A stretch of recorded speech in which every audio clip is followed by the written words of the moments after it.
Dahiru said, Emirs don't shed tears. He was lying.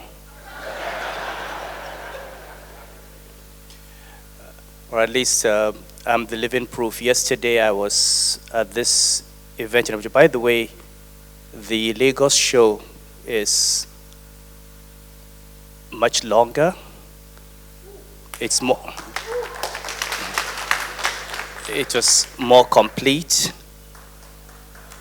And I think it's evidence that whenever you take something to Abuja, there must be leakages.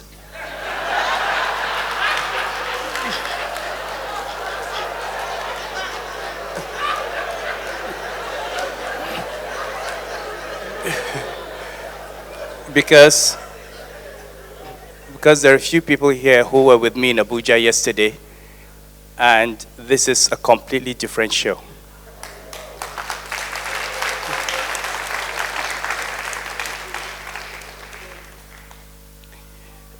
So, yesterday after my speech, which was filled with tears and sniffing and whatever, despite all the strong words, I called a friend and said, look, I was rather embarrassed by the way I reacted. And she said, this is something that happens to people when they are dead.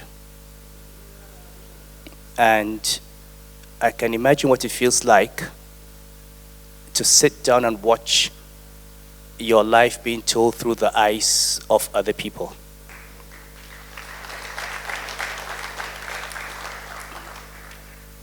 And as I said yesterday, I refuse to read the script. I know some people like reading script. People were saying, make sure you read the script. There's so many things in my life that could be bombshells. And my family, everybody was afraid that knowing Edgar, he may come with something, And so, but I said, look, I want to be surprised. I want to see. If I'd read the script, I would be tempted to look in and say, well, this happened exactly this way, not that way. But I think we all agree that this was a brilliant work of art.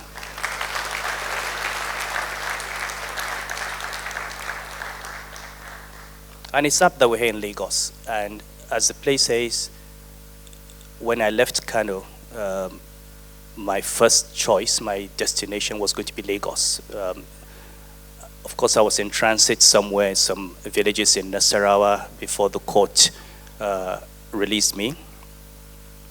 But Lagos has always been my home. I first came here on a full-time basis. Well, as a child, I was here before 1966. But coming here on a full-time basis was January 73, when I came to King's College. Spent most of my working life here. 90% of my friends are here. And this is where I have always felt most at home. So I thank Lagos and I thank everyone here.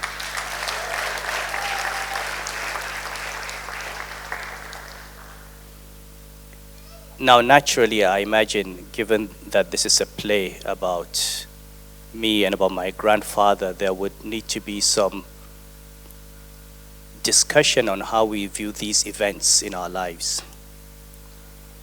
And when you're right in the middle of it, it helps sometimes to explain the processes that go through your mind. I have avoided, and I will continue to avoid, making specific comments about what happened, not because I don't want to say anything, but because talking about it gives a certain importance to certain unimportant individuals.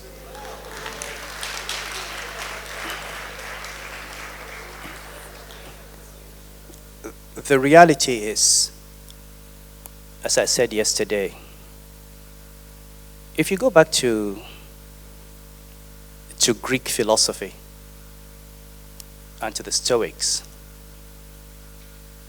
one thing that's constant about tragedy is that what we call the good life is fragile. What we need for human flourishing is temporary and transient. The woman you love will be the source of your heartbreak. The child that you love can die and be taken away from you. The wealth that you have, you can lose overnight. The position that you hold can be taken away from you.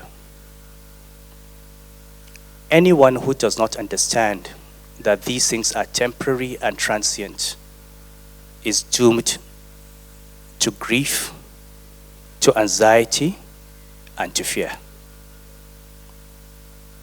So it's always best to hold on to those things that are permanent. Your faith in God, your principles, your integrity, your values. And the tragedy is sometimes you have to make a choice. It's not what we want to make, but it happens, where you have to choose between your principles and your position, between your values and your material well-being. Now, we all have to take decisions for ourselves. There are people who would say, I don't want to lose my job, therefore I will just keep quiet. And there are people like me who will say, I will be myself. If I keep the job, that's fine. If it's taken, that's fine. And I've never considered myself as someone from whom anything is taken. On the contrary, I say if I feel nothing, if I feel anything other than gratitude to God, then I'm an ingrate.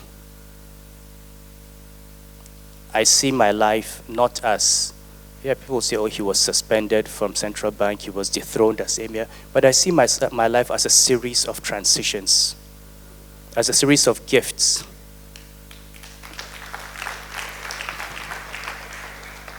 So God gifted me Chief Risk Officer in UBA. After that, he gifted me Chief Risk Officer in First Bank. After that, he gifted me CEO of First Bank. Then gifted me Governor of Central Bank. Gifted me Emir of Kano. Gifted me Khalifa of Tijaniya. I don't see him as taking anything away from me.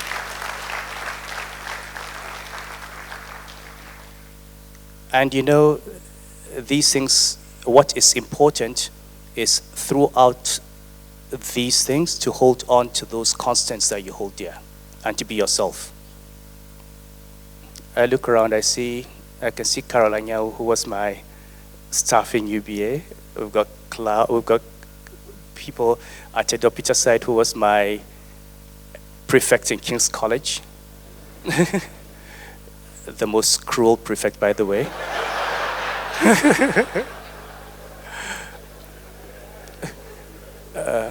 My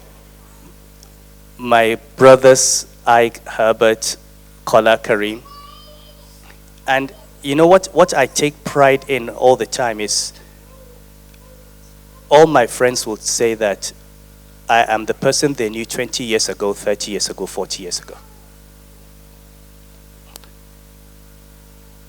This country, and we're in difficult times, this country will not move forward until Nigerians take ownership of their country. Politicians get into office and they think they own us. They think they have earned the right to tell you when to speak and when not to speak. They have earned the right to control your views, and they cannot be criticized. The truth is, they don't have that right. People have said to me, your problem is you've criticized the government publicly. Many of them don't know that before I go with the public criticism, I would have spent months, maybe years, speaking in private.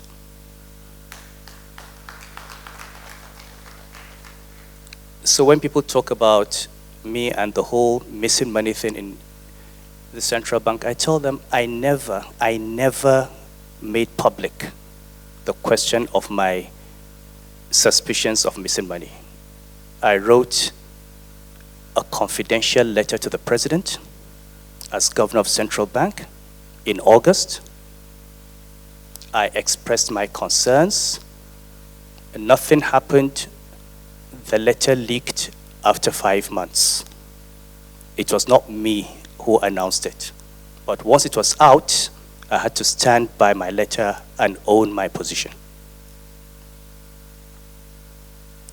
With the current administration, I spent literally the whole of 2015 and 2016 speaking to everybody who should be spoken to and telling them that the economic policies they were pursuing were going to destroy the Nigerian economy. It was only when that failed that I spoke publicly. And we had to speak. Now the question which everybody is asking is, should Emir speak? And the answer is yes. And it depends on what Emir you are and what you're speaking on. I mean, Socrates said, wise people speak because they have something to say. Stupid people speak because they have to say something. But if you have something to say, you have to say it. And I never agreed that anyone could tell me, given my background, that I was not qualified to speak on the economy. I was a chief risk officer of a bank. I was MD of a bank. I was governor of the central bank. In 4 of the 5 years that I was governor, I was best central bank governor in Africa. In 1 of the years, I was best central bank governor in the world.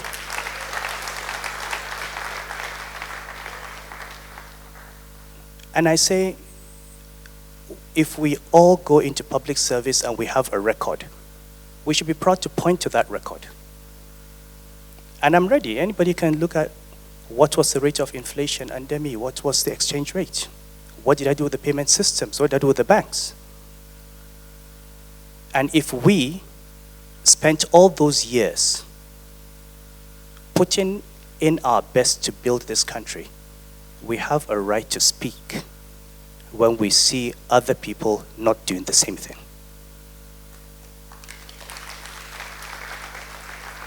If every president, every governor, every minister, every commissioner took his job seriously, this country would not be where it was. But if people are willing to be ministers and commissioners and governors and presidents for 8 years and not tell us how they have improved our lives, we have a problem.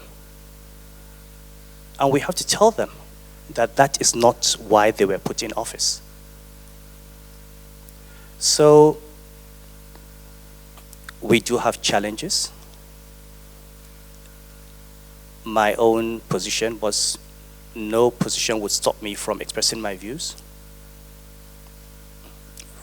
Emir, non-Emir, Khalifa, non-Khalifa, governor, no governor, it does not matter.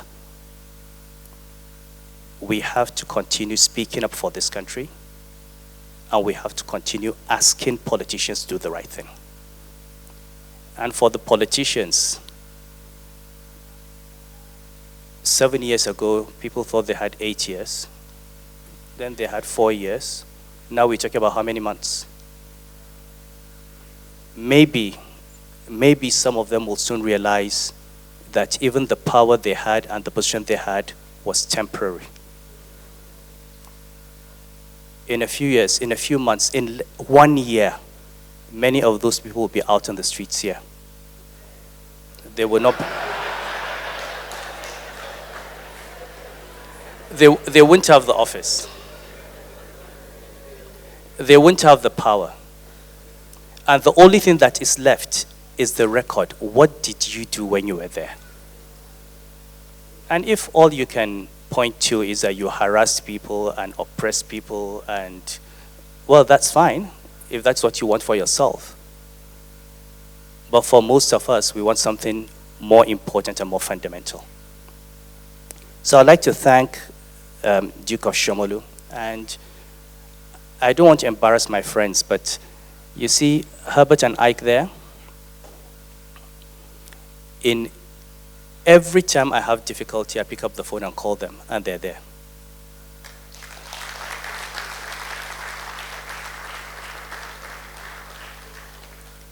And knowing that you have friends like this in Lagos keeps us going. When things were getting really, really bad around the time that Sabiu was probably crying, I called Herbert and said, Herbert, I think the end is coming. This was going to happen. And he said, Your Highness, don't worry. You know, by the time announcement was made that I had been removed for insubordination, you know, that is the word, insubordination. And you would think that somebody who says you're subordinate to him is somebody who is superior to you.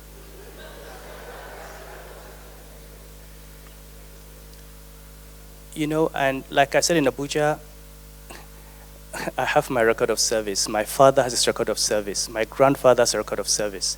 We cannot be intimidated by somebody because you're president or you're a governor, and we cannot tell you that you're wrong.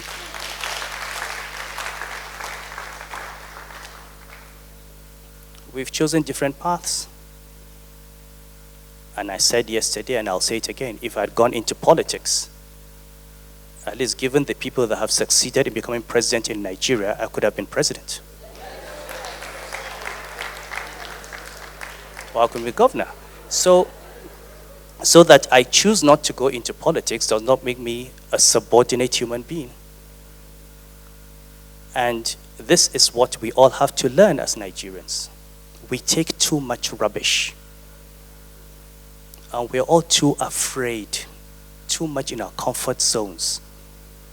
And by the time these guys finish with us, our children will not have a nation. And this is the real challenge that we face.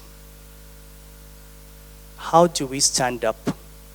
How do we retrieve our nation? How do we go back to that vision that we had? How do we give our children the opportunities that we have had? And even better.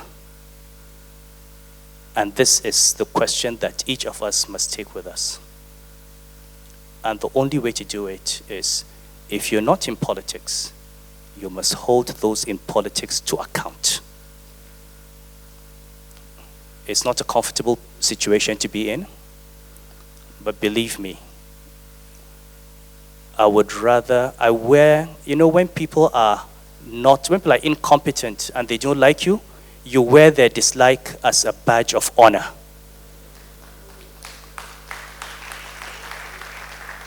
You can't be comfortable. You can't be normal in a dysfunctional environment. So we must get outside our comfort zone, and that is the only way we'll change this country. And for the young people, do not fear. This is your country. This is your future. Take hold of it. Work for it. Build it. Don't let anyone tell you to run away because you have a degree. Go to England, go to America, go to France. This is your country. You're coming back here. So let's work to build one for you. And you help us build this country for you. Thank you very much. Please. Give it up for him. Give it up for him.